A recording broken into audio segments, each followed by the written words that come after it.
Goeienaand, baie welkom by Lewende Woord Westerlig se aanduitsending. Dit is my voorreg om weer met jou te kan praat. Ons is besig om te gesels oor die Heilige Gees en veral tydens hierdie tyd wat ons op pad is Pinkster toe, is dit vir my baie lekker en 'n groot voorreg om met jou te kan gesels oor die werkinge van die Heilige Gees, die persoon van die Heilige Gees, die verskil tussen Heilige Gees doping, invulling met die Heilige Gees en wedergeboorte. Ons het laas Sondag nogal redelik daaraan geraak. Vandag wil ek bietjie met jou gesels en die tema van my boodskap is buitengewone werke deur doodgewone mense. Dit is vir my een van die wonderlike, kosbaarste eienskappe van die Heilige Gees, is dat hy kyk nie na my en jou bekwaamheid nie. Hy maak ons bekwaam. Dit is iets wonderliks. Met ander woorde, ek wil vandag vir jou sê, dat jy is nie uitgesonder om deel van, om iets vir God te kan beteken nie. Elke liewe een wat luister na hierdie boodskap, as jy 'n kind van die Here is, as jy besluit het om Jesus Christus te dien en te volg, en jy glo dat hy God is, en dat hy opgestaan het uit die dood uit, kwalifiseer jy vir doping met die Heilige Gees en wil God jou gebruik as 'n instrument om sy koninkryk te bevorder. Hoe dit gaan lyk, weet ek nie. Ons elkeen se journey is anders. En dit is wat dit so opwindend maak. God maak nie robotte nie. Hy maak mense en elke persoon is uniek. Sy eie stel gawes, sy eie manier van redeneer, sy eie manier van doen. As ek en Fanny Koetser hierdie selfde teksgedeeltes wat ek vandag met jou deel, sou gedeel het, sou sy boodskap baie anders as myne geklink het. En albei sou baie treffend gewees het. Dit is omdat die Heilige Gees vir my en jou besonder gemaak het. Ons eie manier van dink, ons eie manier van redeneer, maar die woord, die evangelie van Jesus Christus, bly dieselfde en bly kragtig. So ek wil begin deur vir jou te lees uit Handelinge uit, hoofstuk 4. Nou ons weet dit is nou hoofstuk 3, kom Petrus en Johannes en hulle wek 'n krippelman op, en hierdie man was sy hele lewe lang krippel. En hulle bid nie eers vir hom nie, hulle kyk hom net in die oë en sê vir hom, in die naam van Jesus, staan op. En hierdie man staan op en hy gaan hom bid saam met hulle in die tempel. 'n kragtige wonderwerk, deur twee ordinêre mense. Hierdie ouens was vissermanne. Ja, met haar, hulle was nie hooggeleerd nie, hulle was nie dokters nie, hulle was nie rabbies nie, hulle was nie fariseërs, sadduseërs, skrifgeleerdes, niks van daai aard nie. Hulle was nie onder die geleerdes nie. Hulle was ordinêre mense, soos ek en jy vandag. En in Handelinge 4 vers 13 sê dit, when they saw the courage of Peter and John and realized that they were unschooled, ordinary men, they were astonished, and they took note that these men had been with Jesus. But since they could see the man who had been healed standing there with them, there was nothing they could say. Is dit nie wonderlik nie?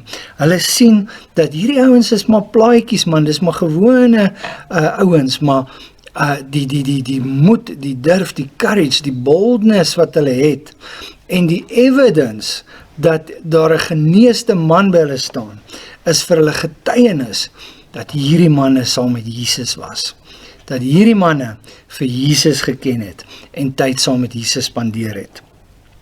Jy sien, wat vir my merkwaardig is en wat vir my toevallig is hierdie manne was nie net saam met Jesus nie, maar selfs al het Jesus opgevaar, was hy saam met hulle. Dit lees ons in Markus 16, verse 19 en 20, sê dit, after the Lord Jesus had spoken to them, he was taken up into heaven. Dit was nou hemelvaart, wat ons nou die dag gevier het. And he sat at the right hand of God. Dit is waar Jesus nou is, aan die regterhand van die Vader. And the disciples went out and preached everywhere. And the Lord worked with them and confirmed his word by the signs that occurred. Met ander woorde, die Here sê vir hulle, ek gaan julle nie alleen los nie, ek stuur vir julle 'n helper, die Heilige Gees, en al wat julle hoef te doen, is uit te gaan en vir die hele skepping, Markus 16 sê, go out and preach the gospel unto all of creation. Gaan vertel vir almal, manne, daar waar jy by die huis is, jy het dalk nie 'n platform nie, oefen op jou papegaai, oefen op jou kat, oefen op jou hond, vertel vir die skepping die goeie nuus, dat Jesus Christus die Here is, dat hy gekom het om my en jou sondes te vergewe, dat hy gekom het om ons te verlos van die mag van sonde en van siekte, en dat hy in staat is om ons siel vir ewig te red, dat hy opgestaan het uit die doodheid, en dat op die regte tyd hy weer terugkom. Dit is die goeie nuus van die evangelie. En wanneer ek en jy dit preek, werk die Here Jesus saam met ons om sy woord te bevestig. As ek en jy Jesus as geneesheer preek, as ek en jy met mense praat oor Jesus as geneesheer, en ons glo wat ons sê, sal die Heilige Gees opdaag en mense genees. Dis vir my mooi, die geval met Petrus dat hulle nie lang gebede hoef te gebid het, of vir die man hoef hande op te gelê het, of enigiets van daai aard nie. Die krag van die Here was beskikbaar en was daar, en die autoriteit net van die naam van Jesus was genoeg vir die Heilige Gees om daai man totaal te genees. Is dit nie wonderlike nuus nie? Hebreërs 2 sê min of meer dieselfde, maar ek wil dit vir jou lees, want ek wil hê kom ons sê die penny moet drop, dat ek en jy geroep is om medewerkers te wees in hierdie wonderlike koninkryk van die Here. Sien, ek deel dit altyd, en ek dink ek sal dit nog altyd deel.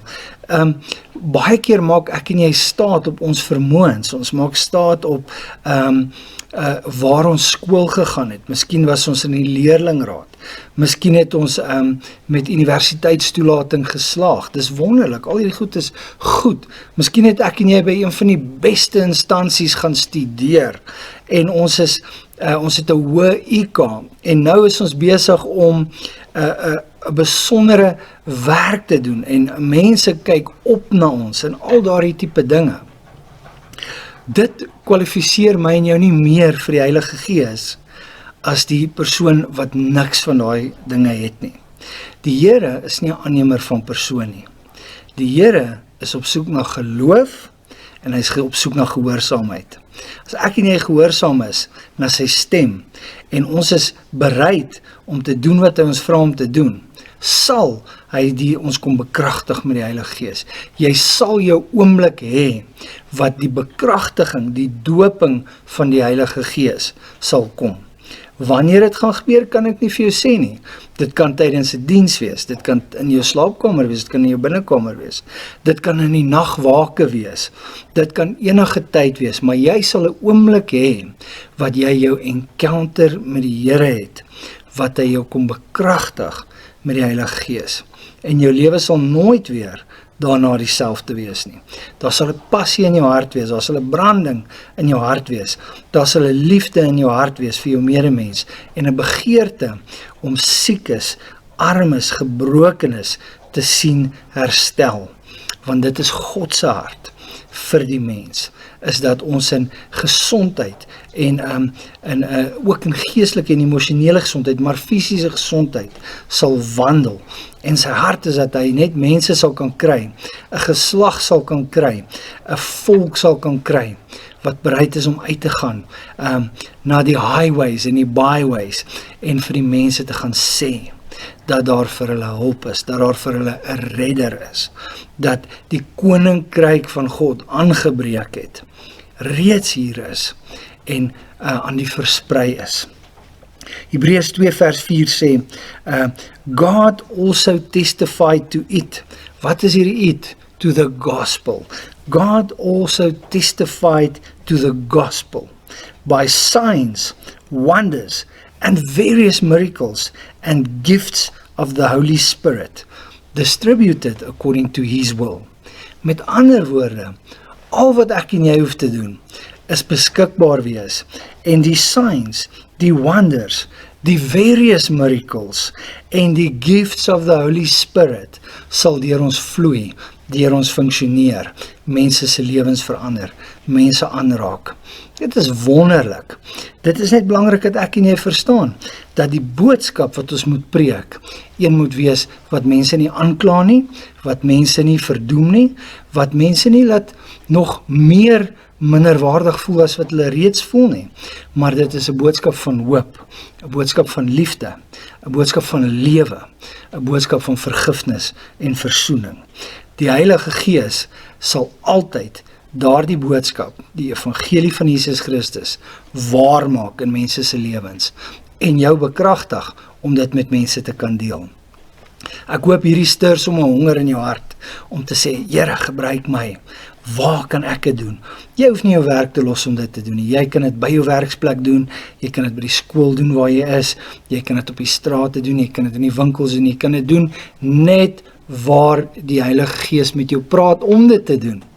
Ek is gereeld besig om te profeteer of vir siekes te bid in restaurante, by petrolstasies, enige plek. As die Heilige Gees met my praat, probeer ek my bes om te gehoorsaam. En dis gewoonlik waar mense die kosbaarste getuienisse dan hoor. Instant healings en mense wat net sê, wow, ek weet nie, hoe het jy geweet wat in my lewe aangaan nie, maar baie dankie, ek het nodig gehad om dit te hoor. En dan kan jy vir hulle sê, weet jy wat, dit was regtig nie ek nie.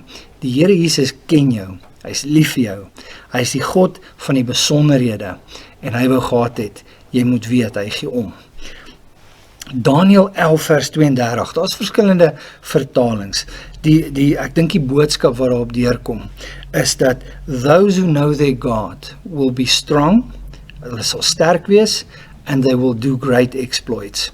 Met ander woorde, om die Here te ken, sal lei tot 'n innerlike krag, tot 'n krag, 'n vermoë wat jy nie gehad het nie. En dit sal lei tot werke, dade, wat jou sal verstom. Jy sal terugstaan en sê, wow, kyk wat die Here al alles deur my lewe kom doen. Dis iets wat ek jou regtig kan waarborg. Ek kan self van getuig. Hoe het ek en jy 'n persoonlike verhouding met God? Hoe kom ek en jy op daai plek of knowing God?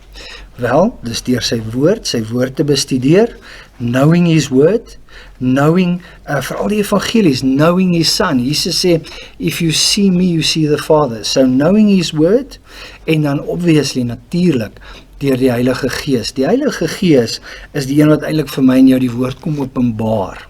So dit is belangrik dat ek en jy 'n verhouding het met God, met Jesus, Jesus en God die Vader deur die woord, maar ook deur die Heilige Gees wat hy vir ons gestuur het. Jesaja 11 vers 2 verwys na die Heilige Gees as the Spirit of the Lord, the Spirit of counsel and might. Might beteken krag. The Spirit of wisdom and understanding, the Spirit of the knowledge of the Lord, and the Spirit of the fear of the Lord. The knowledge of the Lord.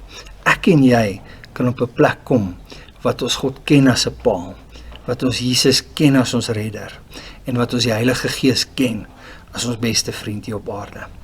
Baie dankie dat jy bereid was om na hierdie boodskap te luister. Baie dankie vir elkeen wat bydra tot ons dienste en tot hierdie kerk, tot hierdie gemeenskap. Dankie dat julle ons nog steeds ondersteun. As jy gebed nodig het, is daar 'n WhatsApp nommer wat jy kan WhatsApp. Daar's 'n e-posadres waarna jy 'n brief kan stuur. Ons het 'n span wat persoonlik vir die mense bid. Ons stuur vir jou gebed. Dis 'n persoonlike gebed. Dis nie 'n gebed wat ons vooruitgeset, okay, as jy siek is, bid ons so. As jy verslaaf is, bid ons so. Nee, dit is 'n persoonlike gebed uit elkeen van ons harte uit. Ek en Fanny kan nie by almal uitkom nie, so ons het 'n spannetjie wat saam met ons bid, maar ons is dankbaar dat julle ons deel maak, dat julle ons betrek by julle lewe. Ons wil graag weet hoe dit met julle gaan. Ons dink aan julle in ons gebede. Ons weet hierdie ding is uitgestel. Dit vat langer as wat ons gedink het. En ons bid vir jou gesondheid, ons bid vir jou gesin, ons bid vir jou gemoed, ons bid vir jou finansies. En net soos jy daar sit vandag, wil ek vir jou bid. Vader, dankie dat ek vir elke persoon kan bid wat kyk. Ek dankie dat U vir ons U Heilige Gees gestuur het. Dankie dat U Heilige Gees ons verander. Here, dankie dat U Heilige Gees die onbekwaames bekwaam maak. Dankie dat U Heilige Gees die swakkes sterk maak. Dankie dat U Heilige Gees van Godlonaars mighty men of God maak. Dankie dat U Heilige Gees van die banges dapperes maak. Dankie dat U Heilige Gees van die siekes gesondes maak. Dankie dat die Heilige Gees ons kom heel maak. Dankie Here dat die boodskap, die evangelie van Jesus Christus relevant is vir hierdie generasie. En dat in hierdie tyd wat ons nou is, ons verwagting in ons harte kan koester. Dat U sal kom en dat U ons sal persoonlik kom aanraak en kom bekragtig, versterk met U Heilige Gees. Ons eer U daarvoor, Here. Ek het gister 'n boodskap gedeel en ek wil dit vandag weer sê. Ons koester U seën. Ons koester U teenwoordigheid. Ons koester U guns. En ek bid vir elke persoon wat hierna kyk, dat hulle U liefde sal ervaar op hierdie oomblik. Dat hulle bewus sal wees van U teenwoordigheid op hierdie oomblik. En dat wanneer hulle uit hierdie lockdown uitkom, hulle daar sal uitstap, vernuig, versterk en vol van U Gees in Jesus naam. Amen.